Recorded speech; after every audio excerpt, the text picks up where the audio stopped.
And now on to the Mrs. car. We got a brake job on all four wheels going on. I just started. I pulled the front wheels off, and I've got these brakes off. And we're going to turn the rotors like you have probably never seen before. And for all you naysayers on turning rotors and just buying new ones, this minimum spec is 0.866 inches on these things. We have like 100 thousandths we could take off of this, which is ridiculous amount of meat left. So I don't have to buy new rotors. We're going to turn them. So first order of operation for turning a rotor is we got to completely clean this surface to make sure it sits perfectly true. And when we put it back on the car, we've got to clean that surface to make sure the rotor sits perfectly true, because any wow in it, and that's what gives you pulsating brakes from the rotor rubbing. I got a little spider crawling on me here. Get off me, bug. From the rotor wearing one side on this end and the other side at that end, because it's got a wobble. So we're going to take care of all that, and we're going to set up my milling machine to do the turning. So give me a minute, and I got to put my setup on there. All right, man, here's the setup. I've got the rotor mounted in the spindle, and I've got this block that I made a number of years ago. It holds two different boring bars, and when we turn the machine on, this is going to spin, and this is going to work like a lathe, and this is going to track across like so. All right, actually I need to move in a little bit on this thing. Want to get these in line with the center of that. So, and I've got just enough stick out on these guys to cut the range. All right, so let's get this party started. All right, first thing we're going to do is we're going to lock the quill so this won't move up and down. We're going to adjust our height with the table, and we're going to lower down the table to cut the top, and then we're going to raise the table to cut the bottom. All right, so let's turn this on. All right, you might notice a little bit of not completely true to the center, and that doesn't matter. What matters is this. So let's move this guy right about there. And now we're going to lower this.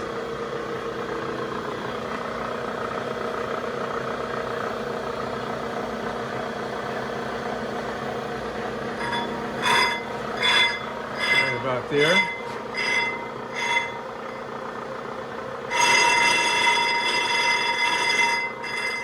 I'm going to go back and forth and cut this edge off, and there's a bump on this end too. We're going to do those first, back and forth between the two, and then we'll make a clean cut.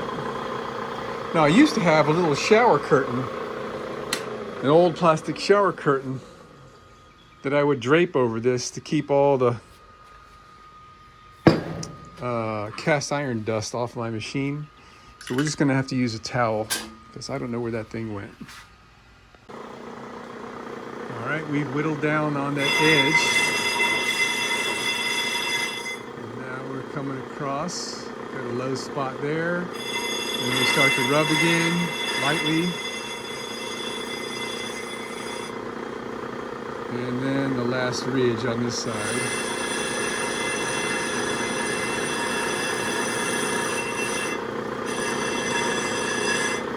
Okay.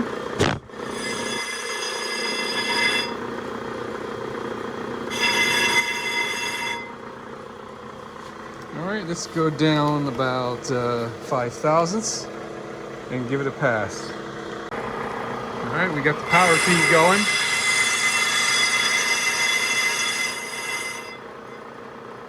and that's leaving a groove, so that's kind of fast for the final finish. We're just getting the high spots off. You can see the, I don't know if you guys can, but it's leaving the helical groove.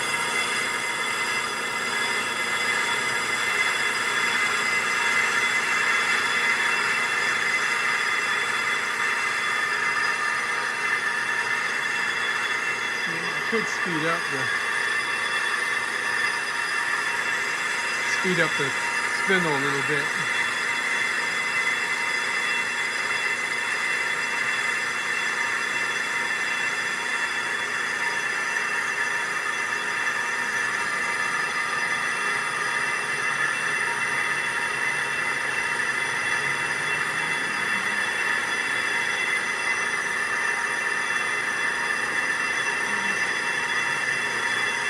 Should be a little bit of a hollow over here, I think. Yeah, it's starting to lighten up.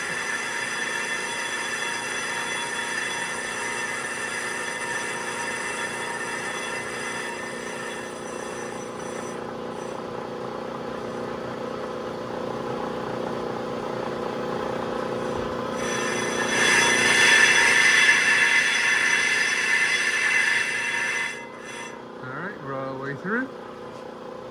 Go the other way.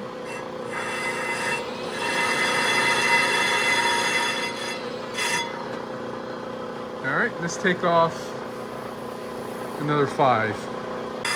Okay, it's gonna take a little more than that, but we're getting there. Now we're in that hollow and it's actually touching.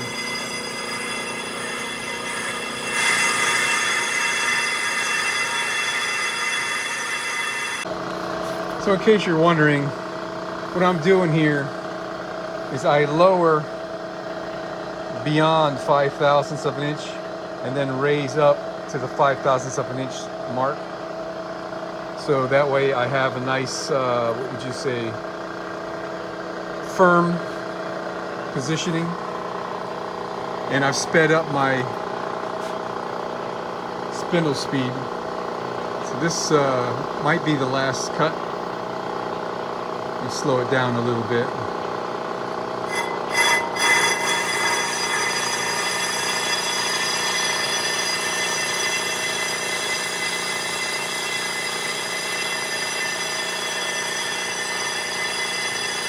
I don't know, that seems a little bigger than 5/1000ths. If it doesn't clean up over here, I'll speed up the cut. Getting a little bit of chatter.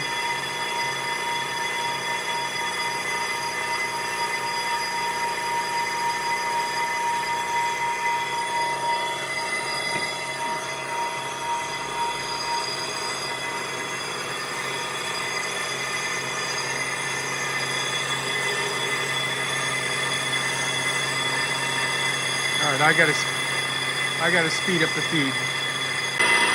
Okay, I sped it up just a hair, and the chatter went away.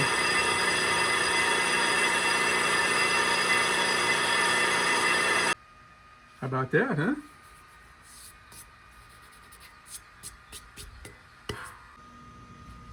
All right, I smeared a nice thin layer of Never Seas on there, and I used my hand, my finger, so I could feel that there were no like bristles from the brush or any crud.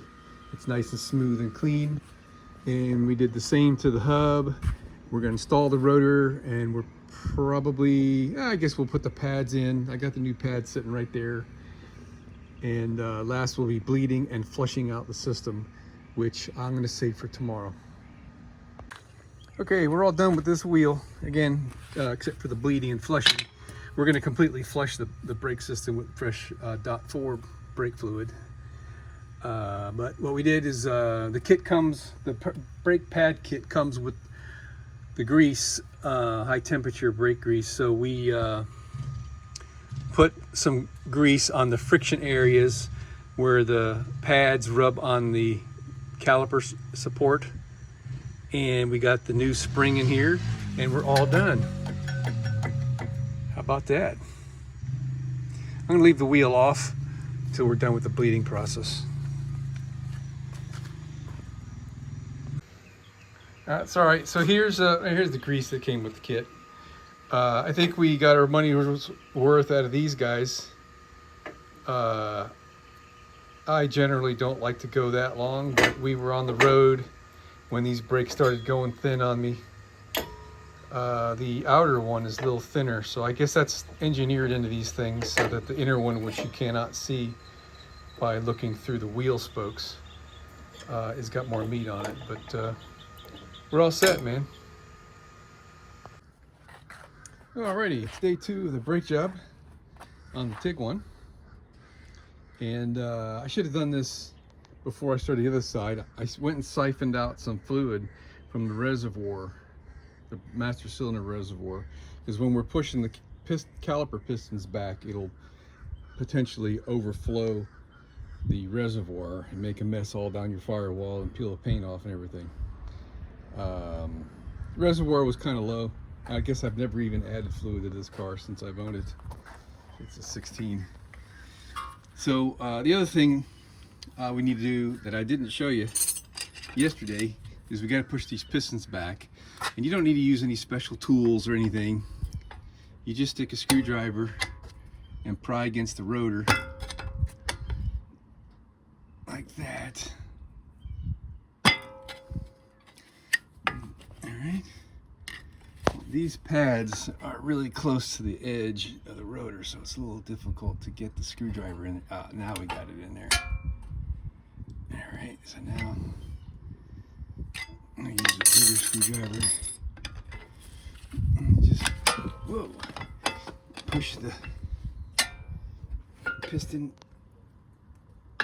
back all the way in. Okay.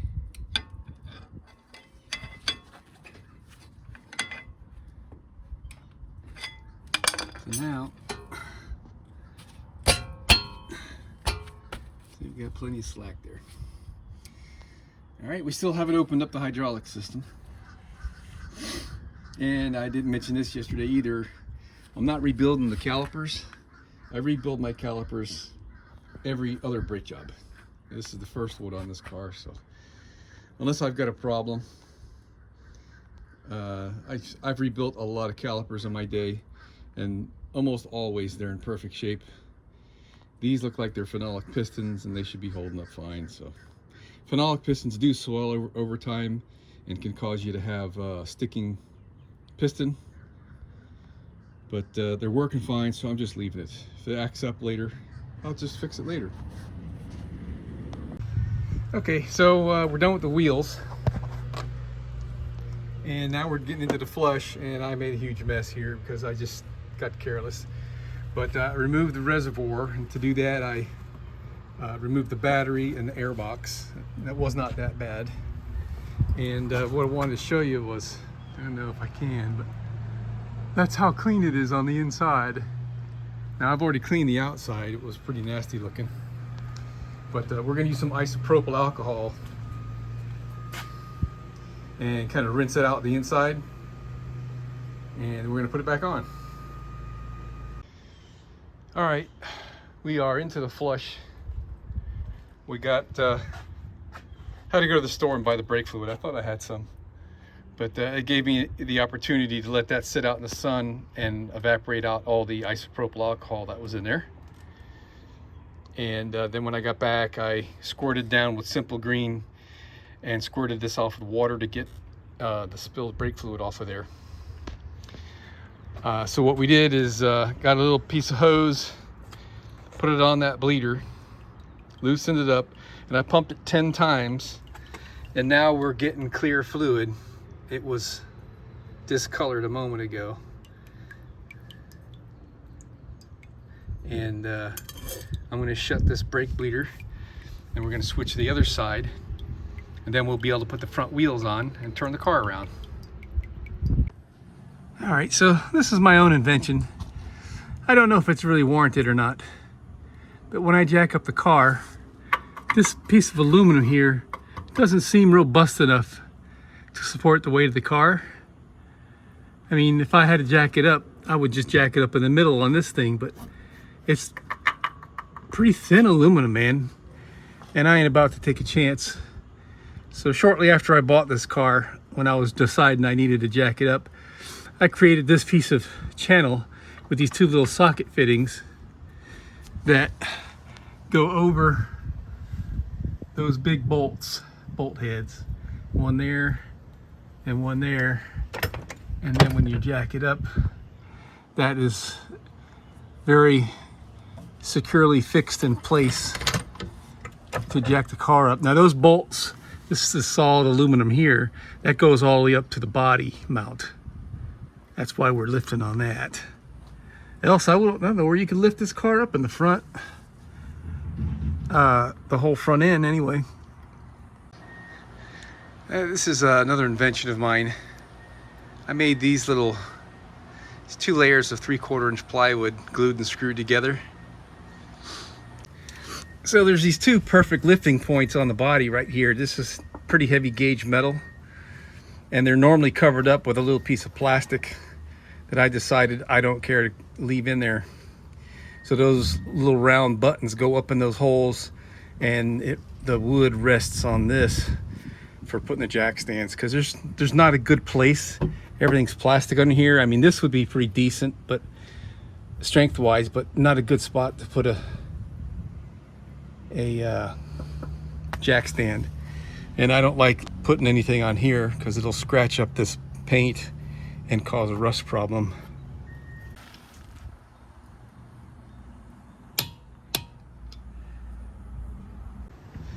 Okay, front brakes are done. Moving on to the back. First thing we got to do, we got to get in here and get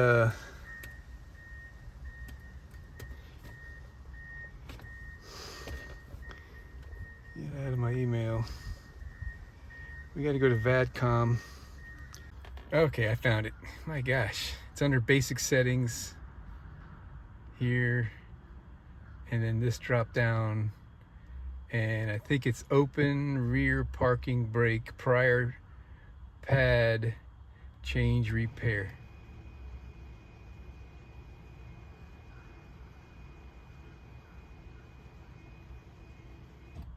All right, so I don't know if the mic picked that up, but it ran the parking brake. Let me close this so the battery doesn't die. Ran the parking brake all the way back. That was weird. My car just beeped. All right, so now with the parking brake fully backed off, we can take the caliper off, and pretty much the same job as we did on the front.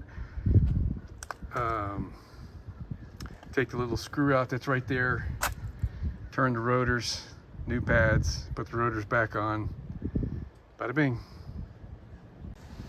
Okay, I left out a crucial step, and I'm glad I remembered, because the first thing you want to do before you push your piston back is purge out the brake fluid with the fresh brake fluid that we have in the master cylinder. So we do the same process. We put the little hose on the bleeder valve, bring our little container over here, and pump it about 10, 12 times, 15, whatever, until you start to see clear fluid. Close your bleeder valve and you're completely purged. Now we can push the piston back and do the rest of the job. Well, the rears weren't that bad, really. Not as close as the fronts were. So we've got to remove these wear clips here. This is what the pads slide on, so it doesn't wear the bracket. And it also keeps the pads from rattling while you go down the road, on a bumpy road. So I'm going to wire brush all this, and the kit came with the new stuff. And then we're going to put some grease on there like we did on the front. The fronts look just like this, but they don't have the wear pad thingies. All right, so let's see. Yeah, we got the grease came with it. Last time I did the brakes, it was on my 2013 Tiguan, and I went with the OEM Volkswagen parts, and I felt most comfortable using OEM parts for most things. And it goes back to when I was working on the wife's Honda many years ago. I put some aftermarkets on there, and the darn car wouldn't stop. Come to find out that the Hondas use, I think they call them organic pads or something. With that Honda Accord, you could just use your big toe on the brake, and you could put the car into a skid or until the anti-lock brakes came on, you know? With the aftermarket pads, I was pushing the pedal like to the floor, and it wouldn't, car wouldn't stop.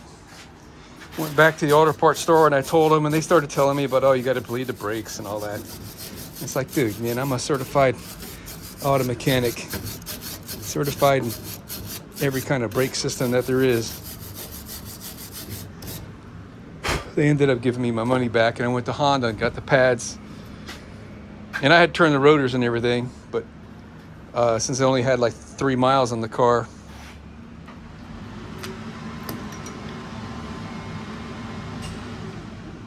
I just popped the pads, didn't do anything, didn't try bleeding it or anything, and stopped like magic when I was done.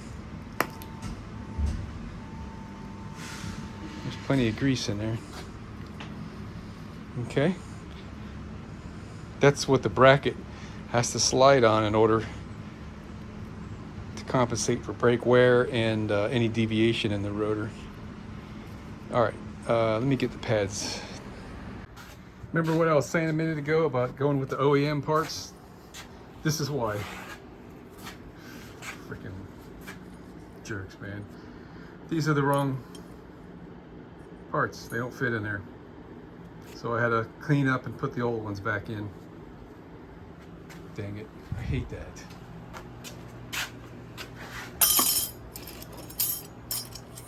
You know, it's not like, you know, you can just say, oh, let me go give them back, Rock Auto. I ordered them, it took a week to get here. I need my car to work.